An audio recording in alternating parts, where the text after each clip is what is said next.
This is PJNET.TV, and this is my perspective and comments. In this video segment of My Perspective and Comments, we cover politics, society here and abroad, and the events of the day that are shaping our nation.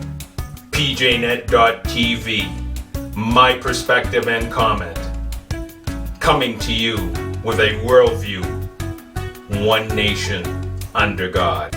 Welcome to My Perspective and Comments. And I'd like to start out right now talking a bit about President Trump and what we've been seeing over the last couple of weeks. We're starting to see more rallies being scheduled, and more buzz surrounding what is President Trump going to be doing over the next couple years, 2022, and we're also hearing some whisperings from a lot of different voices on what may be taking place on 2024. And you may even hear President Trump talking or alluding to what might be taking place in 2024. But I'd like to talk right now regarding the 4th of July. There had been some plans for President Trump to hold a rally on the 4th of July.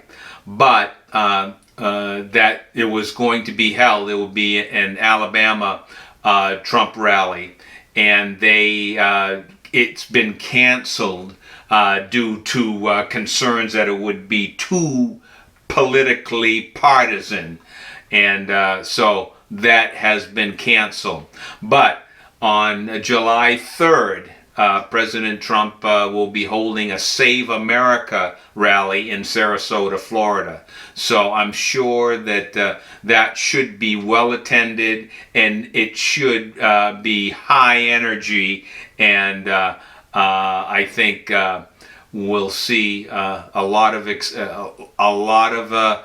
excitement, and President Trump, which he has been over the last couple rallies, which in the last couple weeks, 3 weeks here now, he has been holding rallies, and it's been inspirational, and a lot of he's covered a lot of ground, and a lot of high energy coming out of those Trump rallies. So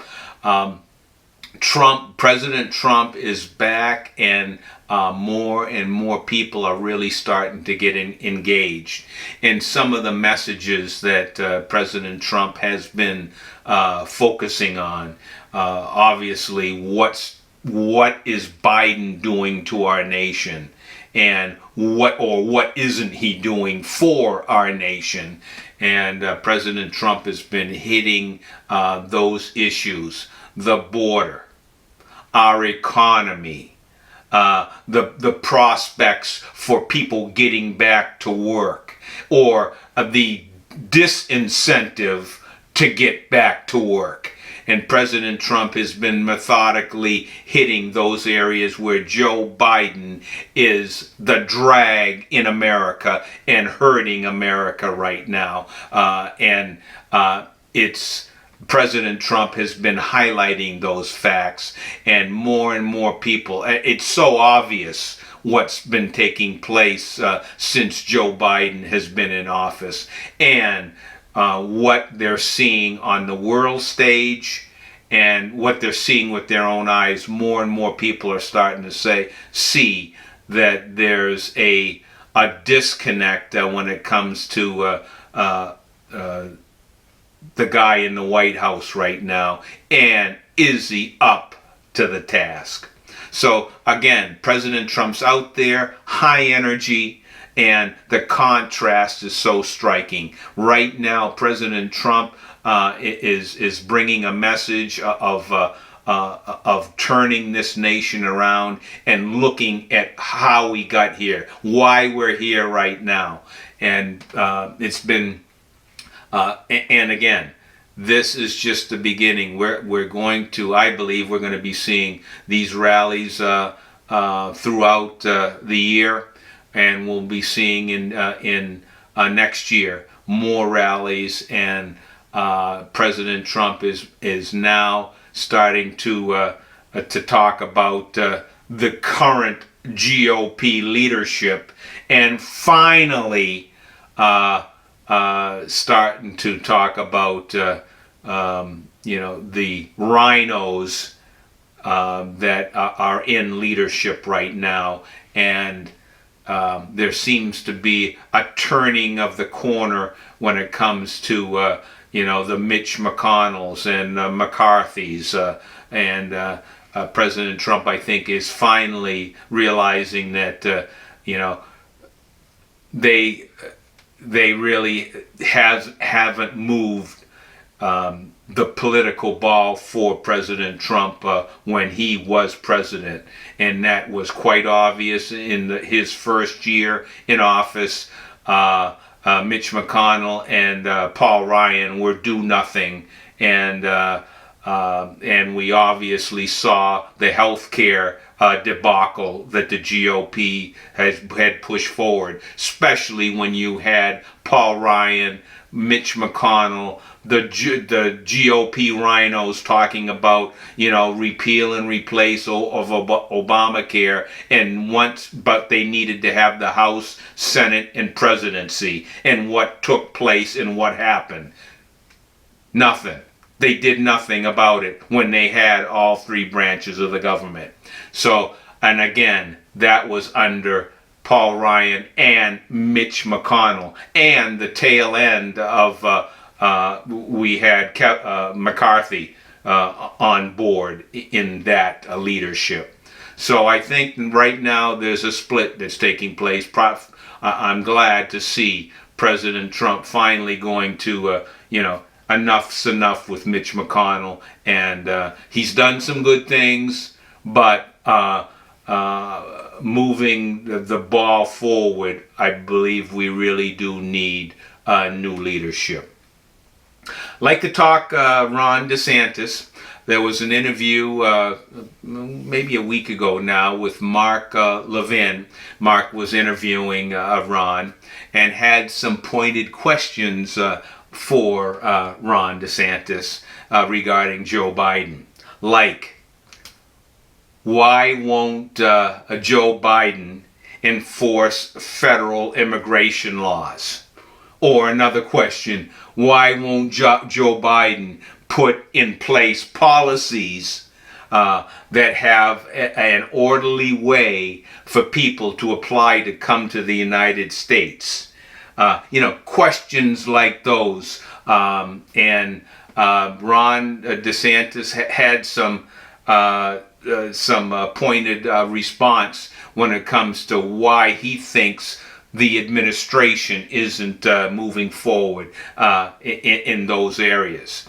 And what he said is, I'm not sure how much Biden is engaged in it.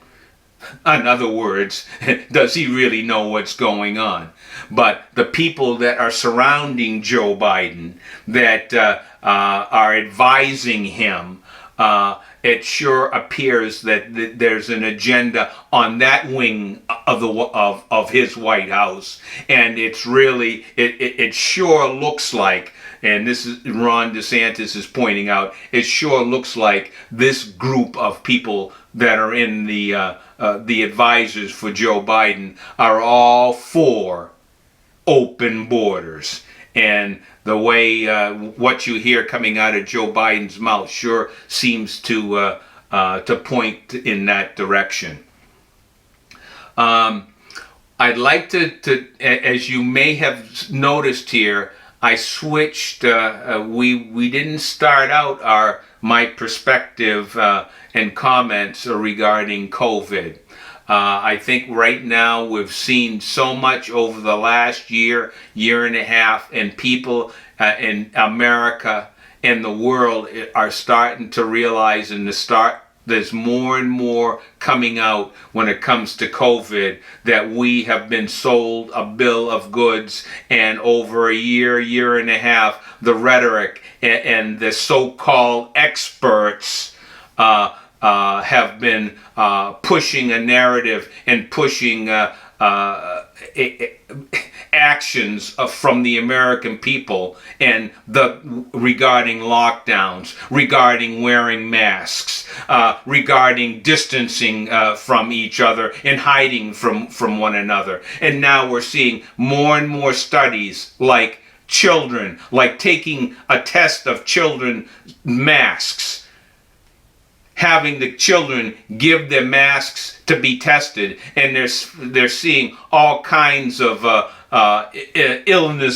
illness-borne bacteria and issues coming off those masks after they've been using them.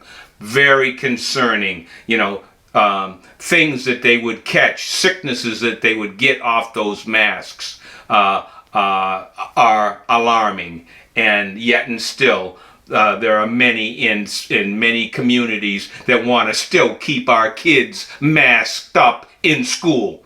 But more and more evidence is showing that that can drastically hurt our children, and more and more voices are saying we have to stop this and we need to get the masks off our children. There have been higher than expected numbers of cases, and this is reported in CDC has confirmed this, and these cases of heart inflammation in 16 to 24-year-olds after receiving that second dose, the Pfizer and Moderna COVID-19 vaccine. So we're seeing, and you've been hearing over the last 3 weeks to a month here, of these issues with the vaccines and people getting sick, and we are seeing death that's happening in some of our young people.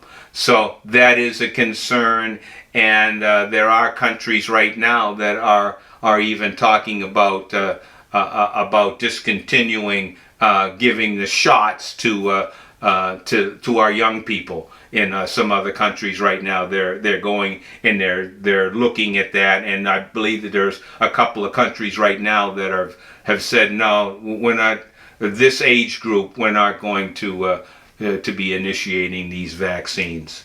And we'll get more some more information as time goes, but right now it's pretty fluid what's happening here. But there is more of the spotlight being put on the health and what these vaccines have been doing, and the negative effects that we're seeing being reported by many. The numbers are going up, and the numbers are at a point where they're saying, wait a minute, this is approaching some real concerns as far as conditions that are cropping up with these surrounding these vaccines. Well, I'd like us right now to spend a little time and watch a couple of videos with President Trump. President Trump, as you know, there's been a lot of talk about Kamala Harris. All of a sudden now she wants to go to the border, or she went to the border, but she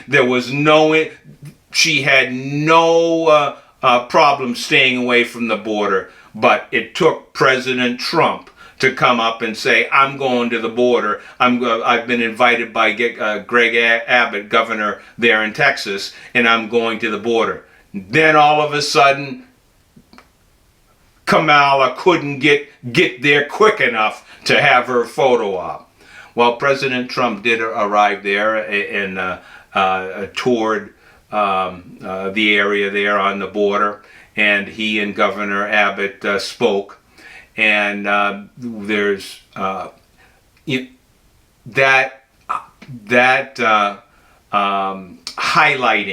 having the President Trump coming to the border and shining a spotlight on what was taking place. And we heard Governor Abbott talking about what's going to be taking place.